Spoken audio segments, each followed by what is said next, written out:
তার মানে এটা কি তাসলিমার ভাই? হতেও পারে, কিন্তু ও তো কখনো আমাকে এই কথা বলে নাই, আর আমিও ওর পরিবার সম্পর্কে কখনো জানতে চাই নাই। আমি এবার ছেলেটার দিকে তাকিয়ে বললাম, অনেক কিছু হয়েছে, তুমি সমাধান করতে পারবে বললে। এবার চাচি একটু রাগী সুরে বলল, দেখ তো সেই কখন থেকে আমাদের সাথে ঝগড়া করে যাচ্ছে, বলে নাকি তাসলিমার এই বিয়ে হবে না। এটা বলতেই ছেলেটা একটু রেগে গেল, আমার দিকে গম্ভীর গলায় বলল, তুমি তাসলিমার কি হও, আর এখানে এসে উল্টাপাল্টা কথা বলছো কেন? আমি বললাম, আমি তাসলিমার কি হই সেটা আপনার বোনকে বললেই পেয়ে যাবেন, তার আগে এটা বলেন আপনি কি তাসলিমার ভাই? ছেলেটা বলল, আমি ওর ছোট ভাই। আমি বললাম, আপনার লজ্জা করে না? ছোট ভাই হয়ে আপনার বোনের জীবন নষ্ট করছেন। ছেলেটা বলল, ফালতু কথা বলছেন কেন? আর আমি আমার বোনের জীবন নষ্ট করতে চাইছি, এটার মানে কি? আমি বললাম, আপনার বোনের বয়স কত আর বরের বয়স কত?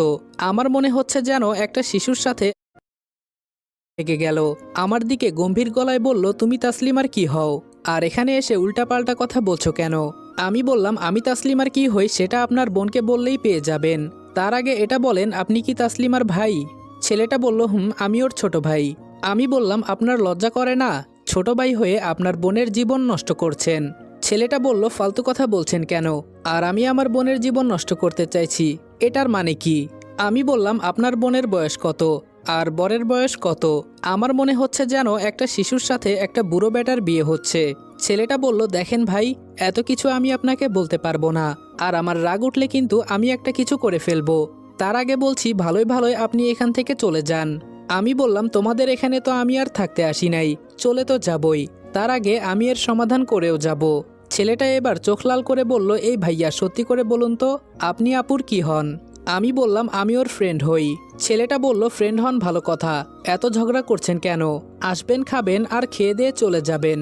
আমি বললাম, তোমার দ্বারা হবে না, তোমার বাবাকে ডাকো। ছেলেটা বলল, ভাই দেখেন, খুব কষ্ট করে আমার বোনকে এই বিয়েতে রাজি করিয়েছি, তাই বলছি আপনি বাড়তি কোনো ঝামেলা করবেন না। আমি বললাম, আমি বলেছি তোমার বাবাকে ডাকতে, না হলে কিন্তু বড় বিপদ হয়ে যাবে। আর তোমার বোন জানে আমার পাওয়ার সম্পর্কে, পুরো থানা চলে আসবে একটা ফোন করলে। ছেলেটা এবার ভয় পেয়ে ওর বাবাকে ডাকতে লাগলো। একটু পর একটা মুরব্বি লুঙ্গি পরতে পরতে বাহিরে আসলো, আর এসেই ছেলেটাকে জিজ্ঞেস করলো, কি হয়েছে বাবা? এই আঙ্কেল তাহলে তাসলিমার বাবা, দেখে তো বোকা বোকা মনে হয়। ছেলেটা আমাকে দেখিয়ে বলল, বাবা দেখো না, ও কখন থেকে এখানে এসে ভয় দেখাচ্ছে, আর বলছে আপুর এই বিয়ে নাকি হবে না। তাসলিমার বাবা এবার হাসি মুখে আমার কাছে এসে বলল, ও তাই নাকি? এত সহজ নাকি কোনো বিয়ে ভেঙে দেওয়া? আমি বললাম, আপনাদের কাহিনী শুনতে আমার একদম ভালো লাগছে না।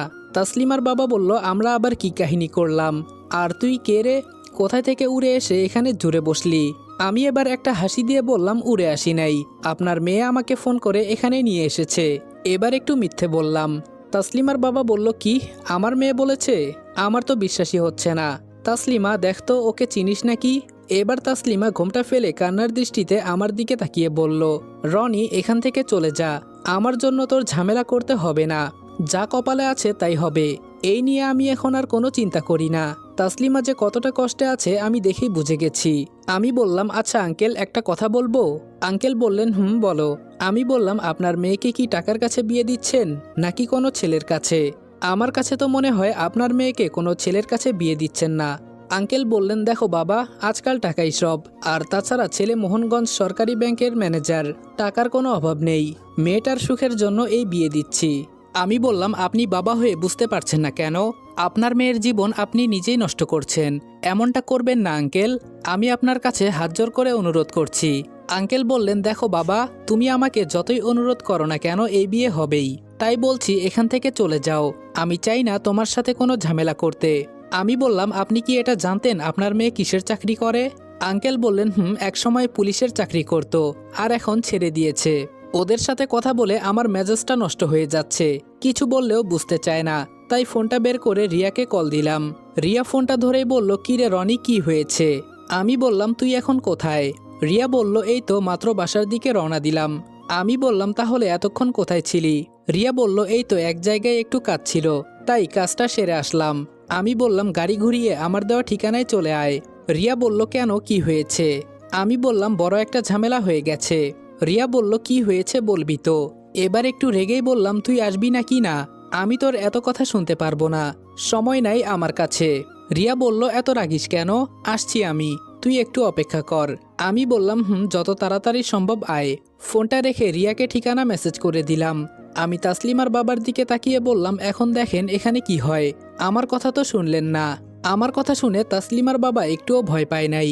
আরও আমার কাছে এসে আমার দিকে হেসে হেসে বলল, তাই নাকি? আমিও দেখতে চাই তুমি কি করতে পারো। আমি এবার ওদের ছেড়ে তাসলিমার কাছে গেলাম। আমি বললাম, তাসলিমা তুই তো এমন ছিলি না, হঠাৎ কি হয়েছে তোর? কিন্তু ও কোনো কথা বলছে না, শুধু কান্নার আওয়াজ শোনা যাচ্ছে। আমি বললাম, আরে কি হয়েছে আমাকে তো বলবি। আর তুই জানিস আমি একটু অসুস্থ ছিলাম, তুই হয়তো আমার খোঁজ খবর নাও নিতে পারিস, কিন্তু আমি নিব, কারণ একসাথে আমরা দুইজন কাজ করেছি এক সময়। হঠাৎ করেই বাহিরে গাড়ির আওয়াজ শুনতে পারলাম। তাসলিমার কাছ থেকে দূরে গিয়ে ওর বাবাকে বললাম, এবার ঠেলা সামলান। বাহিরে পুলিশ সেনাবাহিনীর গাড়ির অভাব নেই, সবাই আস্তে আস্তে নেমে সামনে আসছে, আর মাঝখানে রিয়া হেঁটে হেঁটে আসছে। এটা দেখে সবাই খুব ভয় পেয়ে গেল। হয়তো কেউ ভাবতেও পারে নাই এখানে স্বরাষ্ট্রমন্ত্রী চলে আসবে। রিয়া আমার সামনে এসে আমাকে বলল, কিরে রনি, এত জরুরি তলব করলি কেন? আর এই বিয়েতে ডাকছিস কেন? আমি বললাম, দেখ এটা কার বিয়ে? রিয়া বলল, কার বিয়ে? আমি বললাম, তাসলিমার বিয়ে হচ্ছে। আর কার সাথে জানিস? ওই যে দেখ পাশে বর বসে আছে। রিয়া একবার বরের দিকে তাকিয়ে আমাকে বলল, এটাকে বিয়ে বলে নাকি রং তামাশা বলে? আমি এবার রিয়াকে বললাম, ওই যে তাসলিমার বাবা, ওনাকে বল। আর এই বিয়ে হতে দিবি না কোনোভাবেই। বিয়েটা তাসলিমার ইচ্ছের বিরুদ্ধে হচ্ছে। রিয়া তাসলিমার বাবার সামনে গিয়ে বলল, আপনার মেয়ে এক সময় আমার বডিগার্ড ছিল, জানেন এই কথা? উনি এবার অবাক হয়ে বললেন, কি বলছেন ম্যাম, আমার মেয়ে আপনার বডিগার্ড ছিল? রিয়া বলল, হুম। এখন আর কথা বাড়াতে চাই না, আপনি বরপক্ষ বিদায় করেন, ছেলে আমার পছন্দ হয় নাই। আঙ্কেল বললেন, কিন্তু ম্যাম। পাশ থেকে একজন পুলিশ বলল, এই তোর তো সাহস কম না, ম্যামের মুখের উপর কথা বলিস। রিয়া হাতে ইশারা করে বলল চুপ করতে। এবার উনি একটু ভয়ে ভয়ে বললেন, জি ম্যাম বলছি। আমি এবার তাসলিমার কাছে গিয়ে বললাম, যা কাপড় চেঞ্জ করে আয়। তাসলিমা বলল, রনি এটা কিন্তু ভালো করলি না। আমি বললাম, ভালো মন্দ আমাকে বলতে হবে না, তুই রুমে গিয়ে কাপড় চেঞ্জ করে আয়, আমি আর রিয়া দাঁড়িয়ে আছি। তাসলিমা এবার উঠে ভেতরে চলে গেল। আমি রিয়ার কাছে গিয়ে বললাম, রিয়া আজকে আমার কি মনে হচ্ছে জানিস? রিয়া বলল, কি মনে হচ্ছে বল শুনি। আমি বললাম, তুই আমার সত্যিকারের বেস্ট ফ্রেন্ড। রিয়া বলল, একদম পাম দিবি না আমাকে। আমি বললাম, আমি আবার কোথায় পাম দিলাম তোকে? রিয়া বলল, আচ্ছা এখন তুই আবার কি করতে চাস বল তো? আমি বললাম, যা করেছি আমি তোর ভালোর জন্যই করেছি, এক কাজ কর, সবাইকে বিদায় করে দে। রিয়া বলল, সেই দিনের মতো ঘুরবি নাকি? আমি বললাম, না এমনটা করব না, তাসলিমার সাথে কিছু কথা আছে। রিয়া বলল, দেখ আমি ওর মুখও দেখতে চাই না, তুই বললি দেখে আমি এখানে এসেছি। দেখতে দেখতে তাসলিমা কাপড় চেঞ্জ করে চলে আসলো। আমি বললাম, এখন চল। তাসলিমার বাবা আমাদের সামনে এসে বলল, ম্যাম এখন তাহলে কি হবে আমার মেয়ের? আমি বললাম, এত চিন্তা করতে হবে না, ভালো ছেলের সাথে আপনার মেয়ের বিয়ে হবে, আমাদের বিশ্বাস করতে পারেন। ওরা আর বাড়তি কোনো প্রশ্ন করে নাই। আমরা গিয়ে গাড়িতে বসলাম। রিয়া সবাইকে চলে যেতে বলল। আগের বারের মতোই আমরা তিনজন নদীর পাড়ে গিয়ে বসলাম। রিয়া কিছু পাথর হাতে নিয়ে পানিতে ছুটছে। আমি বললাম, কি রে রিয়া, পাথর এভাবে ফেলছিস কেন? রিয়া বলল, এমনটা করলে আমার ভালো লাগে। আমি বললাম, তাসলিমা কোনো কথা বলবি না? তাসলিমা বলল, আমি আর কি বলবো, আমার সব কিছু হারিয়ে গেছে। রিয়া ম্যাম এবার তাসলিমার দিকে তাকিয়ে বলল, তুমি সেই দিন আমার সাথে এভাবে বেইমানি করলে কেন? আমি বললাম, আমি সব বুঝিয়ে বলছি ম্যাম। রিয়া বলল, তুই আবার কি বলবি? আমি বললাম, আমাদের সিনিয়র স্যার যিনি তোকে কিডন্যাপ করেছেন, তাকে তাসলিমা অনেক ভালোবাসতো, যাকে বলে একতরফা ভালোবাসা। রিয়া অবাক হয়ে তাসলিমার দিকে তাকিয়ে বলল, কি? আমি বললাম, এজন্যই তো তোকে আমি বলেছিলাম বেইমানি তোর সাথে হয় নাই, বেইমানি করা হয়েছে তাসলিমার সাথে। এবার তাসলিমা একটু কান্না করেই বলল, আমার কপাল খারাপ, না জেনে কাউকে ভালোবাসা ঠিক নয়। আমি বললাম, আমি যদি ভুল না করি তাহলে আমাদের সিনিয়র স্যারের একজন বউ আছে। তাসলিমা কান্নাজড়িত কণ্ঠে আমার দিকে তাকিয়ে বলল, তুই কিভাবে জানিস এই কথা? আমি বললাম, ওই দিন আমি ওনার ফোনের স্ক্রিনে একটা মেয়ের পিক দেখেছি। তাসলিমা বলল, হুম তোর কথাই ঠিক। রিয়া বলল, এই কথা তো আমাকে আরো আগে বলতে পারতা, এজন্য তুমি সেই দিন এক জায়গায় দাঁড়িয়েছিলা। আমি বললাম, এই তো ম্যাম, এখন দেখি সুন্দর মতোই সবকিছু বুঝে গেলেন। তাসলিমা বলল, আমার সাথেও বেইমানি করেছে। আমি বললাম, এজন্য যাকে ভালোবাসবি তার খোঁজ খবর আগে থেকেই জানা লাগবে, না জানলে তো এমনই হবে। দোষী তো উনি না, সব দোষ তোর, নিজের পায়ে নিজে কুড়াল মারলে কে না করবে? তাসলিমা বলল, ও আগে থেকেই সব জানতো।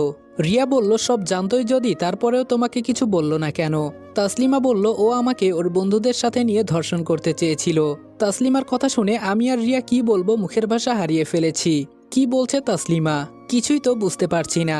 তাসলিমা বলল, সেদিন ওর এক ফ্রেন্ড আমাকে ফোন করে সব বলে দেয়। আর তার কাছ থেকেই আমি এই কথা জানতে পারি। রিয়া বলল, তাহলে তুমি এই বিয়েতে রাজি হলে কেন? তাসলিমা বলল, তো কি করব, সবকিছু যেন আমি হারিয়ে ফেলেছি।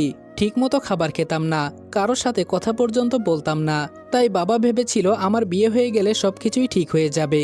আমি বললাম, থাক, আর বলতে হবে না ম্যাম, এখন তো সব বুঝে গেছেন। রিয়া বলল, হুম রনি, এখন সব আমার কাছে পরিষ্কার। তাসলিমা এবার উপরের দিকে তাকিয়ে বলল, আমার জীবনে কিছুই নেই, সব শেষ হয়ে গেছে। এই জীবন রাখার চেয়ে না রাখাই অনেক ভালো। আমি তাসলিমার একটা হাত ধরে ওর চোখের দিকে তাকিয়ে বললাম, তাসলিমা, আমাদের বিশ্বাস করতে পারিস, আমরা তোর ভালোই চাই, এজন্য এসব করেছি। তাসলিমা আমার চোখের দিকে তাকিয়ে বলল, সত্যি তুই আমার পাশে থাকবি তো? রিয়া একটু জোরেই বলল, রনি, আমাদের এখন যাওয়া দরকার। আমি তাসলিমার হাত ছেড়ে দিয়ে চিন্তা করছি, আমি তো বড় একটা ভুল করে ফেললাম। তাসলিমাকে বাঁচাতে গিয়ে ওকে তো আবার কোনো মিথ্যা আশ্বাস দিয়ে ফেললাম না? ওর চোখের ভাষায় আমি বুঝতে পেরেছি ও আমার কাছে কিছু চাইছিল। না না, এমনটা কোনো সময় হবে না। আর আমি কি সব ফালতু চিন্তা করছি? একজনের মাঝে আমি মুগ্ধ থাকতে চাই। আমি বললাম, রিয়া, অনেকদিন পর আমাদের এখানে আসা, তাই না?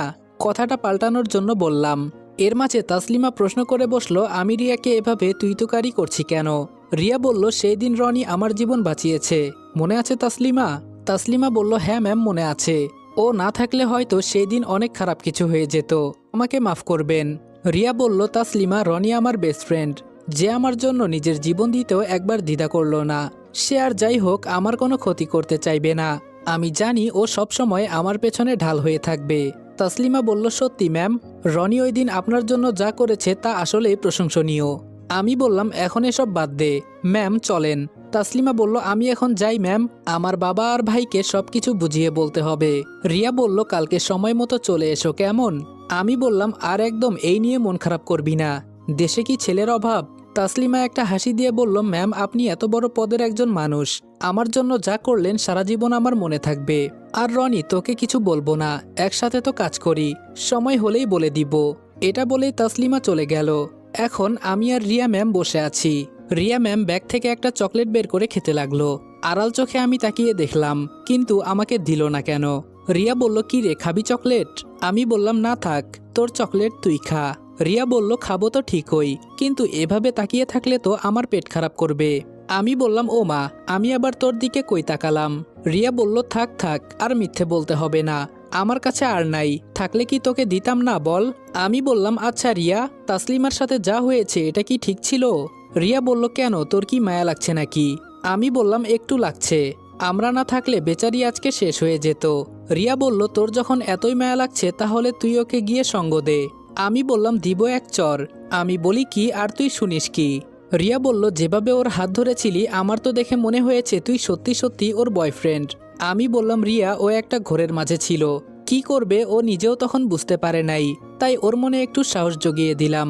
রিয়া বলল, ভালো ভালো, চালিয়ে যা, তাছাড়া তাসলিমা কিন্তু দেখতে কম সুন্দর না। আমি বললাম, রিয়া, আমি কিন্তু এখন উঠে চলে যাব, কি শুরু করলি তুই? রিয়া বলল, আচ্ছা যা, সরি। আমি বললাম, রিয়া, তোর কি কাউকে পছন্দ হয় না? রিয়া বলল, হঠাৎ এই প্রশ্ন কেন? আমি বললাম, তোর বেস্ট ফ্রেন্ড আমি, তাই তোর সব কিছু জানার অধিকার আমার আছে। রিয়া বলল, এত অধিকার ভালো না। আমি বললাম, আরে বল না। এরপর রিয়া যা বলল তা শুনে তো আমার মন ভেঙে টুকরো টুকরো হয়ে গেছে। আসসালামু আলাইকুম এভরিওয়ান।